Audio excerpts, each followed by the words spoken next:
میرے پیارے آقا صلی اللہ تعالی علیہ وسلم کے پیارے دیوانوں، اس وقت ہر گھر کی پوزیشن یہ ہے کہ گھر کے مکینوں کو سکون کی ضرورت ہے، اور وہ یہ چاہتے ہیں کہ اللہ تعالیٰ ان کے گھر میں سکون نازل فرمائے اور ان کی پریشانیوں کو دور فرمائے اور اطمینان قلب کی دولت سے مالا مال فرمائے۔ تو قرآن مقدس کی یوں تو ایک ایک آیے کریمہ اپنے اندر بے شمار فضیلتیں رکھتی ہیں، لیکن پروردگار جل جلالہ کی اس کتاب کے اندر کچھ صورتیں ایسی ہیں جو بعض کاموں کے لیے بے پناہ فضیلتیں اور برکتیں رکھتی ہیں۔ آئیے میں آپ کو احادیث رسول صلی اللہ علیہ وسلم کی روشنی میں آج سورہ کہف کی فضیلت پیش کرنے کی سعادت حاصل کروں، اور آپ دیکھیں کہ یہ ایک سورہ مبارکہ ہمارے لیے کیسے کیسے موقع پر سکون کا سامان فراہم کرتی ہے۔ حضرت ابو اسحاق رضی اللہ تعالیٰ عنہ سے مروی ہے، وہ کہتے ہیں کہ میں نے حضرت براء ابن عازب رضی اللہ تعالیٰ عنہ کو فرماتے ہوئے سنا کہ ایک شخص سورہ کہف پڑھ رہا تھا کہ اچانک اس نے اپنے چوپائے کو دیکھا کہ وہ بدک رہا ہے اور ایک بادل نمودار ہو رہا ہے۔ وہ رسول اللہ صلی اللہ علیہ وسلم کے پاس آیا اور آقا کریم صلی اللہ علیہ وسلم سے ماجرا بیان کیا۔ نبی اکرم صلی اللہ علیہ وسلم نے فرمایا، یہ سکینہ ہے جو قرآن مقدس کے ساتھ نازل ہوا ہے۔ یعنی سورہ کہف کی تلاوت کرنے والا جب سورہ کہف کی تلاوت کر رہا تھا تو پروردگار جل جلالہ نے آسمان پر ایک بادل کو نمودار فرمایا، جسے اس نے دیکھا، اور پھر رسول اعظم صلی اللہ علیہ وسلم کی بارگاہ میں اس نے عرض کیا تو پیغمبر رحمت صلی اللہ علیہ وسلم نے اسے سکینہ فرمایا کہ قرآن کی تلاوت کرنے کے ساتھ ساتھ اللہ تعالیٰ سکینہ نازل فرمایا ہے۔ وہ کون سی سورت تلاوت کر رہے تھے؟ تو حضرت براء ابن عازب رضی اللہ تعالیٰ عنہ فرماتے ہیں وہ سورہ کہف کی تلاوت کر رہے تھے۔ پتہ چلا جب کوئی سورہ کہف کی تلاوت کرتا ہے تو اللہ تعالیٰ اس کے قلب پر سکون نازل فرماتا ہے اور اسے سکون کی دولت سے مالا مال فرماتا ہے۔ اسی طریقے سے حضرت ابو درداء رضی اللہ تعالیٰ عنہ سے مروی ہے کہ آقا کریم صلی اللہ علیہ وسلم نے ارشاد فرمایا، جس نے سورہ کہف کی پہلی 3 آیتیں پڑھی وہ دجال کے فتنے سے محفوظ رہے گا۔ فتنہ دجال کتنا بڑا ہے اس کو سمجھنا ہے تو یوں سمجھیں، حضرت آدم علیہ السلام سے لے کر پیغمبر رحمت صلی اللہ علیہ وسلم تک جتنے بھی انبیاء اور رسول تشریف لائے، سب نے اللہ کی پناہ مانگی فتنہ دجال سے۔ خود رسول اعظم صلی اللہ علیہ وسلم دعا کرتے تھے، اللہم انی اعوذ بک من فتنۃ المسیح الدجال۔ میرے پیارے آقا صلی اللہ علیہ وسلم کے پیارے دیوانوں، یہ بہت بڑا فتنہ ہے، بہت بڑی آزمائش ہے دجال کے سلسلے میں، یعنی دجال کی آزمائش بہت بڑی آزمائش ہے۔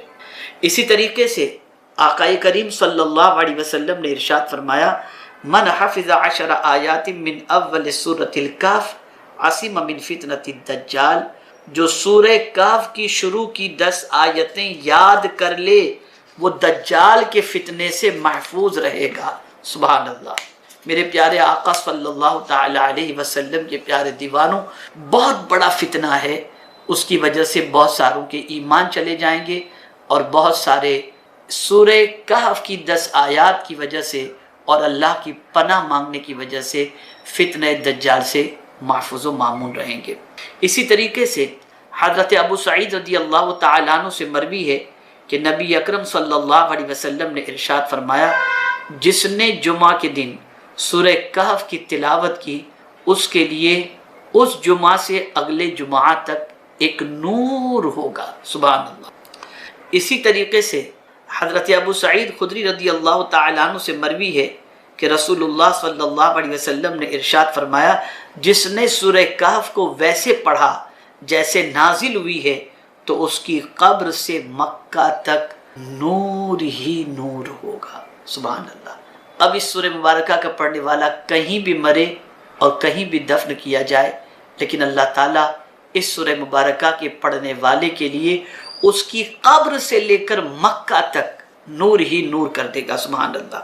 حضرت عبداللہ ابن فروہ رضی اللہ تعالیٰ عنہ سے مروی ہے کہ رسول اللہ صلی اللہ علیہ وسلم نے ارشاد فرمایا، کیا میں تمہیں ایسی صورت سے آگاہ نہ کروں کہ جب وہ نازل ہوئی تو اس کی عظمت نے زمین اور آسمان کے درمیانی خلا کو بھر دیا، ایسے ہی اس کے پڑھنے والے کو ثواب نصیب ہوگا۔ یعنی جب کوئی سورہ کہف کی تلاوت کرے گا تو زمین و آسمان کے درمیان جو اسپیس ہے، جو گیپ ہے، اللہ تعالیٰ اس کے برابر اسے ثواب عطا فرمائے گا۔ سب نے عرض کی ہمیں اس سے آگاہ فرمائیے۔ آقا کریم صلی اللہ علیہ وسلم نے فرمایا وہ سورہ کہف ہے، جو اسے جمعہ کے روز پڑھے گا اس کے آنے والے جمعہ تک کے تمام گناہ بخش دیے جائیں گے، اور مزید اس کے علاوہ اور 3 روز کے گناہ بھی، اور قیامت میں اسے ایسا نور عطا ہوگا جس کی کرنیں آسمان تک پہنچیں گی، اور وہ دجال کے فتنے سے محفوظ رہے گا۔ میرے پیارے آقا صلی اللہ تعالی علیہ وسلم کے پیارے دیوانوں، اسی کے ساتھ آقا کریم صلی اللہ علیہ وسلم کا ایک ارشاد گرامی مزید سماعت فرمائیں جو تفسیر روح البیان میں موجود ہے۔ حضرت ابی بن کعب رضی اللہ تعالیٰ عنہ سے مروی ہے کہ حضور رحمت عالم صلی اللہ علیہ وسلم نے ارشاد فرمایا، جو شخص سورہ کہف پڑھتا ہے وہ 8 دن تک ہر فتنے سے محفوظ رہتا ہے۔ حضرت جابر رضی اللہ تعالیٰ عنہ سے مروی ہے، آپ فرماتے ہیں کہ رسول اللہ صلی اللہ علیہ وسلم روزانہ سونے سے پہلے سورہ الف لام میم سجدہ اور سورہ کہف کی تلاوت کیا کرتے تھے۔ میرے پیارے آقا صلی اللہ تعالی علیہ وسلم کے پیارے دیوانوں، یہ مختصر میں نے سورہ کہف کی فضیلت آپ کی سماعتوں کے حوالے کیا۔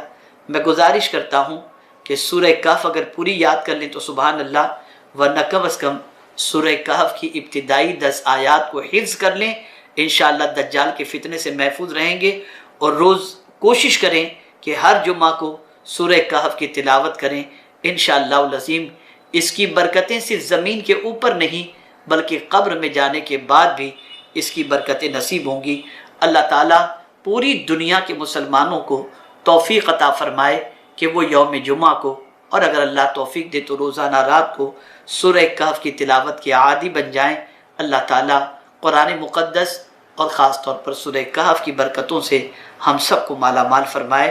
سرکار صلی اللہ علیہ وسلم فرمایا، زیادہ کرو تو بہتر ہے، یہاں تک کہ انہوں نے عرض کیا، یا رسول اللہ صلی اللہ تعالی علیہ وسلم، فرائض کے بعد، عبادات کے بعد جو بھی وقت مجھے ملے گا میں آپ پر درود شریف پڑھنے میں خرچ کروں گا۔ تو پیغمبر رحمت صلی اللہ علیہ وسلم فرمایا، اگر تم ایسا کرو تو یہ درود تمہارے غم کے ازالے کے، اگر تم ایسا کرو تو یہ پریشانیوں سے نجات کے لیے کافی ہے، اور یہ آخرت کے عذاب سے بچنے کے لیے کافی ہے۔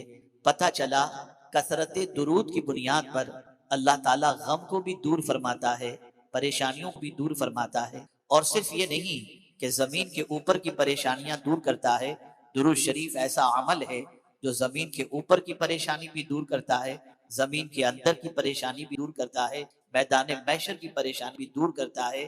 اسی لیے حضرت مولانا صوفی جمیل رضوی صاحب نے فرمایا، میں وہ سنی ہوں جمیل قادری کے مرنے کے بعد میرا لاشا بھی کہے گا الصلاۃ والسلام۔ اور میرے پیارے آقا صلی اللہ تعالی علیہ وسلم کے پیارے دیوانوں، یاد رکھیں اور اچھی طریقے سے یاد رکھیں، جو اپنے نبی کو کثرت سے یاد کرتا ہے، جو اپنے نبی پر کثرت سے درود پڑھتا ہے، تو اعلیٰ حضرت عظیم البرکت امام عشق و محبت کہتے ہیں، ان کے نثار کوئی کیسے ہی رنج جب یاد آ گئے ہیں سب غم بھلا دی۔ تو میرے پیارے آقا صلی اللہ علیہ وسلم کے پیارے دیوانوں، درود شریف بہت بڑا عمل ہے، اور درود شریف اللہ عز و جل کو بے پناہ پسند ہے۔ آئیے ایک چھوٹی سی بات توجہ سے متعلق آپ کو میں سمجھاتا ہوا چلوں۔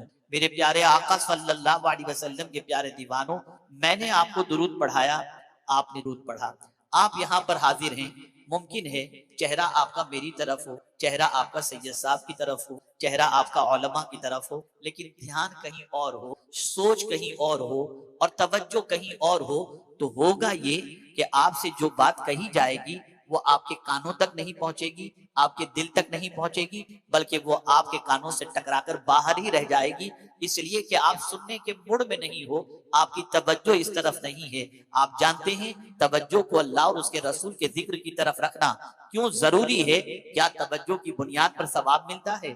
کیا توجہ کی بنیاد پر فائدہ ملتا ہے؟ کیا توجہ کی بنیاد پر کچھ نصیب ہوتا ہے؟ تو آئیے میں آپ کو سمجھاؤں۔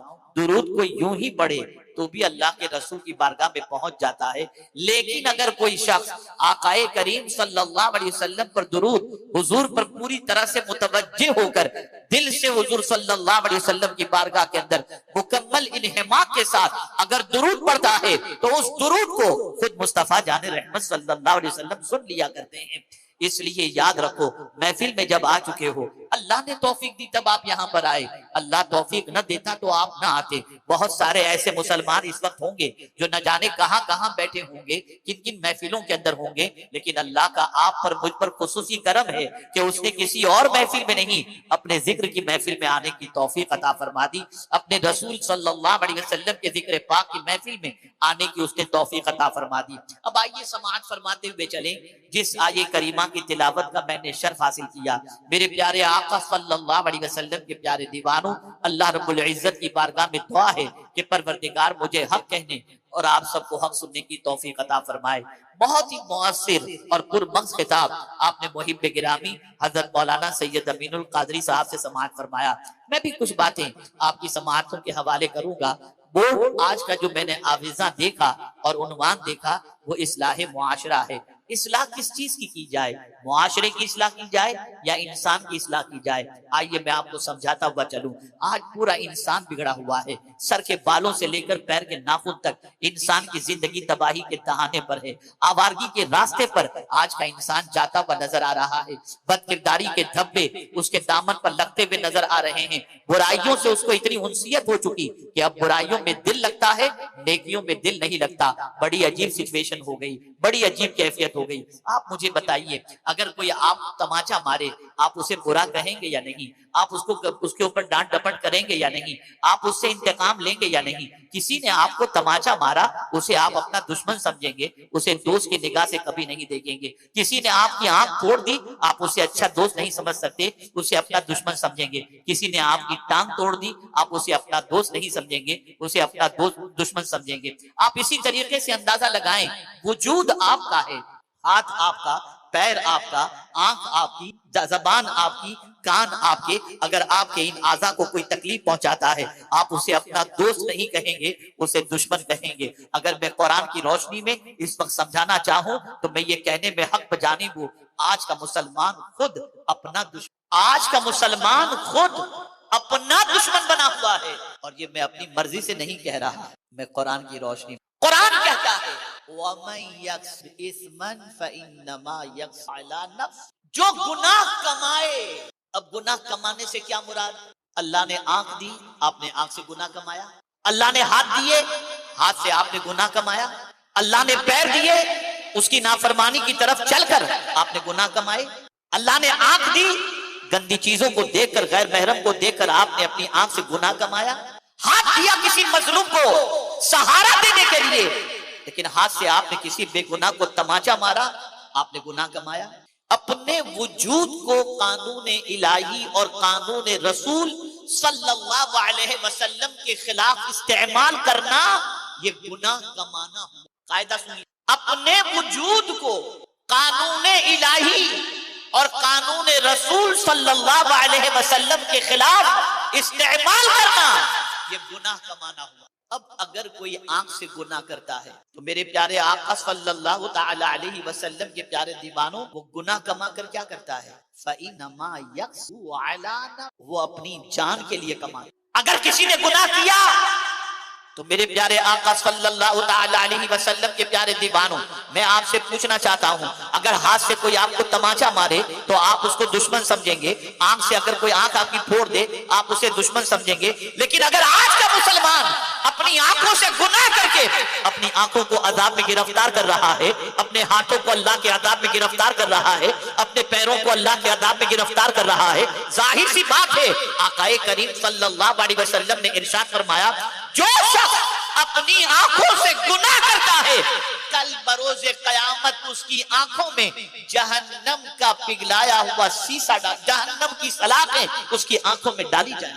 کان سے اگر کوئی گانا سنتا ہے، گالیاں سنتا ہے، غزلیں سنتا ہے، بری باتیں سنتا ہے، غیبت سنتا ہے، سرکار صلی اللہ علیہ وسلم فرماتے ہیں اس کے کانوں میں جہنم کا پگھلایا ہوا سیسا ڈالا ہے۔ تو آپ تو گانا سنتے وقت بہت خوش ہوتے ہیں، کیا میوزک ہے، کیا آواز ہے، کیا شعر ہے، مرد بھی تھرکتے ہیں، عورتیں بھی۔ کبھی کبھی تو ایسا ہوتا ہے کہ گانے سن کر مرد بھی، اور اس کا رواج اتنا بڑھ گیا کہ اب کوئی لمبا سفر ایسا نہیں جو بغیر گانے کے طے ہو سکے۔ گاڑی میں گانا لگا دو، ٹائم پاس ہو، گھر میں گانے، گاڑی میں گانے، شادیوں میں گانے۔ آپ یہ سمجھ رہے ہو کہ آپ اچھا کام کر رہے ہو، آپ یہ سمجھ رہے ہو کہ آپ کو لذت مل رہی ہے، لیکن یہ لذت نہیں، آپ خود اپنے دشمن ہو، اپنے لیے اللہ کے عذاب کو اپنے اوپر لازم کر رہے ہو۔ ان گناہوں کی بنیاد پر اللہ رب العزت اپنے عذاب کے وَمَن يَكْسِبْ إِثْمًا فَإِنَّمَا يَكْسِبُهُ عَلَى نَفْسِهِ۔ ظاہر سی بات ہے، بے قرار یہ ہے کہ آج کا انسان گناہ میں ڈوب گیا، آج کا انسان بدکرداری میں ڈوب گیا، آج کا انسان برائیوں میں ڈوب گیا۔ کل تک جو گناہ کرنے کے لیے انسان ہچکچاتا تھا، آج وہ گناہ انسان کے معاشرے کے اندر ضرورت بن کر کے داخل ہو۔ کل تک اگر کسی کی بیٹی کو کوئی نگاہ اٹھا کر دیکھے تو ماں اور باپ کی آنکھیں نکالنے کے لیے تیار ہو جاتے، اور آج کی مائیں اور باپ خود اپنے بچیوں کو، اپنی بچیوں کو بولتے ہیں کہ بیٹی دیکھنا، محبت وغیرہ کرنا ہو تو دیکھ لینا، پیسے والا ہے۔ اور اگر رشتہ طے ہو گیا تو جو ماں کل تک کسی غیر کے ساتھ اپنی بیٹی کو دیکھنا گوارا نہیں کرتی، وہی ماں اپنی بیٹی کو اپنے منگیتر کے ساتھ بائک میں جانے کی باتیں کرواتی۔ رنگ سیریمنی ہوتی ہے، شادی سے پہلے ایک دوسرے کو انگوٹھی پہنا کر حرام کام کیا جاتا ہے۔ یہ سب وہ کام ہے جس نے بے چین کر رہا ہے۔ میں ایسے ہزاروں رشتوں کے بارے میں جانتا ہوں کہ منگنی کے بعد لڑکی کو آزادی دی گئی، لڑکے سے شادی کی تاریخ کے آنے سے پہلے روزانہ کی بات چیت، جھگڑا ہوا، بچی نے کہہ دیا میرا اس کے ساتھ جم نہیں سکے گا، انڈرسٹینڈنگ نہیں ہے، ماں اب میں اس کے ساتھ شادی نہیں کروں گی۔ 6 مہینے 8 مہینے تک اس کے ساتھ گھومتی رہی، اور اس کے بعد بچی نے منع کر دیا یا لڑکے نے منع کر دیا، نتیجتاً رشتہ بریک ہوا۔ اب لڑکی انتظار کر رہی ہے کوئی ملے، لڑکا انتظار کر رہا ہے کہ کوئی ملے، اور دونوں کے بارے میں بدگمانیاں اور دونوں کی برائیاں مارکیٹ میں عام ہونے، گناہ اتنے بڑھ گئے کہ غیرت کا جنازہ نکل چکا۔ ماں بیٹھی ہوئی ہے، باپ بیٹھا ہوا ہے، بھائی بیٹھا ہوا ہے، بیٹا اور بیٹی بیٹھے ہوئے ہیں، سیریل دیکھے گندگی دیکھی جا رہی ہے۔ ایک زمانہ وہ تھا کہ بیٹا اور بہو ماں باپ کے سامنے بیٹھ کر بات کرنے میں شرماتے تھے کہ ہم ان کے سامنے کیسے بیٹھیں، اور آج پتہ نہیں کیا کیا ماں باپ کے سامنے لڑکا اور بہو ایک دوسرے کو پکارتے نظر آتے ہیں، اور ماں باپ کہے لگاتے نظر آتے۔ کیا ہو گیا ہے ہم کو؟ کہاں جا رہی ہماری قوم؟ وہ خاتون جنت جن کی کنیز ہونے کا دعویٰ آج کی مسلم عورتیں کرتی ہیں، جانتی ہو آپ؟ ارشاد فرمایا میں جب مر جاؤں تو میرا جنازہ بھی رات کے وقت لے کر نکل، تاکہ کوئی غیر محرم میرے جنازے کو بھی نہ دیکھ سکے۔ آپ ذرا سوچو اور اندازہ لگاؤ۔ اور آج کی عورتوں کا حال یہ ہے، شوہر کے آنے کا وقت ہو تو سر پر بام لگا کر کے بیٹھیں گی، اور باہر کے خرید و فروخت کے لیے جانا ہو تو میک اپ کر کے نکلیں۔